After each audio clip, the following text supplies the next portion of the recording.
Good morning, Forest. I'm Raylan Terrell. And I'm Caroline Permenter. Today's date is Saturday, February 8th, and on today's show, we'll be taking you back to our city's roots.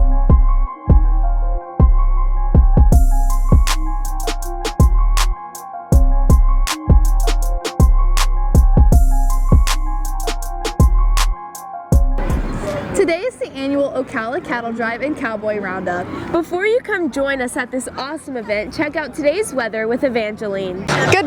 This is Evangeline here with today's weather in a flash. After a windy couple of days, a cold front came through and the wind slowed down. This chilled the air for today's cattle drive. It will be sunny with a high of 69 and a low of 38. Tomorrow it will start to warm back up again with a high of 75 and a low of 54 with mostly sunny skies with a few clouds here and there. Luckily, there's virtually no chance of rain this weekend, so you won't have to cancel any plans. This has been Evangeline reporting for WCAT. It's certainly more chilly than it was last year, but there seems to be a great turnout anyway. For sure. We've covered the cattle drive for the past 4 years, so it's cool to see how it's grown over time. I agree, and as the event grows, one thing that has stayed the same is the family traditions that people have created. The cattle drive gives families a chance to connect with each other and lets people of all ages get together and rediscover their roots. Well, as you can tell, we're cowboy, cowgirl, she's a barrel racer, that kind of thing. And I believe the cowboy spirit is very wholesome for the family. We still pray before rodeos. We still say the Pledge of Allegiance. It goes back to what America's really about.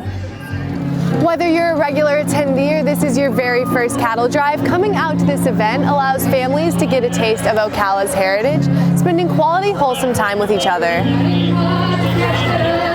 We love it because my grandbaby and her son, we've been coming here since 2 years ago when they were just little ones, and he loves the horses, and they just love dressing up. It's just a lot of fun, a lot of activities.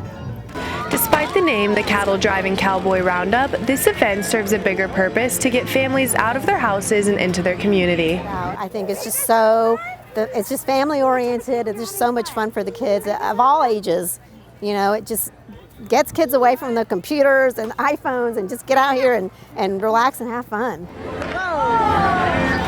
So round up your cowboys and cowgirls and make sure you come out to the cattle drive for a day of family fun. This has been Leslie Vinson reporting.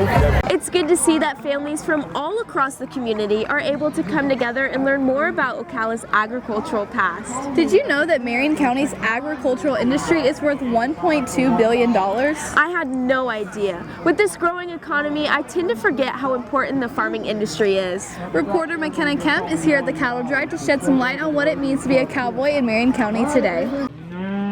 Ocala is known as the horse capital of the world, but people rarely know that it's much more than that.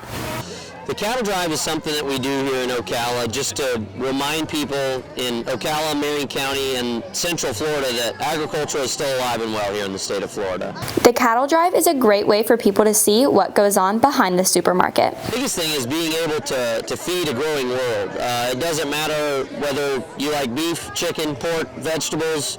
Vegetarians have to eat too. So we're going to continue to need farmers and ranchers for the end of time. So it's necessary to remind people where their food comes from and how important it is to have the agricultural industry wherever you live.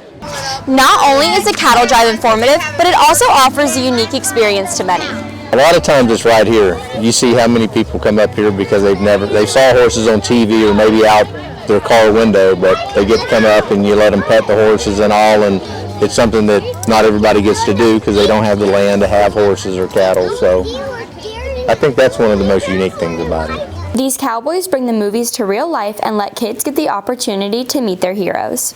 I grew up being a cowboy, and I think people still think cowboys are cool, so what's wrong with seeing their hero? People like Andy help make these dreams come true. This has been McKenna Kemp reporting. Now back to the anchors. Seeing the cattle drive firsthand has really helped me gain respect for a part of the community I didn't know much about before. I truly love this city, and I owe a lot of that to the things I learned about from a young age. Same here. I remember taking field trips to Ocala Days in the Silver River Museum in elementary school. It's such a great resource for the students of Marion County. Some reenactors from the museum are at the cattle drive today. The Silver River reenactment is a culturally rich site that teaches onlookers the history of Florida cow hunters. This is a replica Florida cow camp. This is what Florida's cow hunters, which is what they called themselves back in the late 19th and early 20th century. Whether it is the food they ate or the cows they hunted out of the scrub, these men are teaching our Ocala about the past of the land they are standing on. Now, mostly they subsisted on what they could catch or kill while they were in the scrub. So they ate a lot of quail, a lot of raccoon, squirrel, whatever wildlife was available here. The history of the cow hunters was a large part of Florida's development, allowing us to be one of the leading beef-producing states. So is anything different? Well, Ocala was kind of a center for livestock. As a matter of fact, a little later they're going to have a replica cattle drive down through and bring the cattle in here.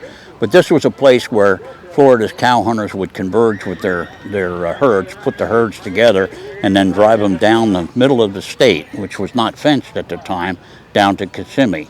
From the trails at Fort King and the natural history at Silver Springs, even now in 2020, we can learn important Florida history through the reenactment of Florida cow hunters at Tuscola Park. This has been Reagan Jones reporting for WCAT. Now back to the anchors. Whether you're here to enjoy the food and entertainment with your family, watch the cows walk down the street, or learn more about this area's history, there is something for everyone. Even though we're both seniors and won't be covering this event next year, I can't wait to continue this tradition. And if any of you missed out on the action today, be sure to come out next time. Once again, this has been Caroline Permenter and Raylan Terrell reporting for WCAT. Have a great week in Ocala, and like always, go Cats!